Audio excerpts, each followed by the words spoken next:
Karim wa nahnu ala dzalika minasyahidin wasyakirin. Fadimuya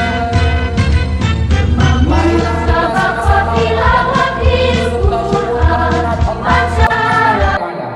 Kaum muslimin dan kaum muslimat, panitia dakwah Gampung Daya Sintop mengadakan MTQ yang ketiga tingkat Gampung tahun 2019 dengan berbagai macam yang diperlombakan: pidato, tahfidz, surat pendek, azan, salat berjamaah pada tanggal 26 sampai dengan 29 Desember 2019, dan kunjungi juga dakwah Islamiyah dalam rangka Maulid Nabi pada tanggal 30 Desember 2019 malam Selasa dengan Ustadz penceramah Tengku Muslim At-Tahiri, Ketua FPI Aceh, yang bertempat di Gampung Daya Sintop, pembaca ayat suci Al-Quran bersama Syekh Jabir dan Syekh Syaril, dan juga diiringi Rapai Sanggar Rambat Kemala. Demikian seruan ini kami sampaikan atas keringanan langkah kaum muslimin dan kaum muslimat. Kami ucapkan terima kasih. Tertanda panitia pelaksana.